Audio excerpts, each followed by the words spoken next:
Hello and welcome back to blog post number 7. Today we are doing a crossover, INTPs and dyslexia, a quiet struggle with language. If you're following the blog post about personality type and child development, I have noticed a pattern with a specific personality type, the INTP, and struggling with learning to read, specifically the decoding. They have great language processing, so their comprehension is wonderful. INTP children are curious, analytical, and often lost in their own minds. These individuals are natural problem solvers who see patterns, connections, and possibilities others may miss. But sometimes they also quietly struggle with something that feels completely outside their skill set: reading. The overlooked learner. INTPs aren't typically loud about their struggles. If something doesn't come easily, they may internalize it, analyze it, or avoid it altogether.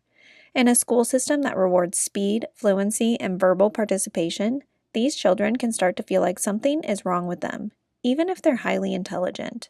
That's why dyslexia in INTPs can be easily overlooked. They might be great at mental math but terrible at spelling, incredibly verbal but slow or inconsistent in reading aloud, deeply thoughtful but resistant to writing assignments, or they might be curious and engaged, but forgetful about daily instructions. Their strengths can mask their struggles. Adults might say, they're so smart, they just need to try harder, or assume it's a motivation issue. But it's not about effort, it's about wiring. The dyslexia and INTP link. While there's no specific personality type linked to dyslexia, INTPs may be more prone to undiagnosed reading differences for a few reasons. They internalize. Instead of acting out when frustrated, they withdraw. They compensate, using logic and patterns they might memorize rather than actually learn to decode. They analyze emotions instead of expressing them. You might not see emotional outbursts, but that doesn't mean they're not struggling inside. They are also systematic, and if you have been listening and following, there was a huge shift to balanced literacy. Structured literacy, on the other hand, is something that an INTP might greatly benefit from, dyslexic or not, just for the nice, direct, and systematic approach.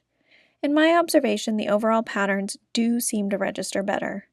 So all in all, this creates unique challenges: the child who seems fine on the surface, but is quietly drowning.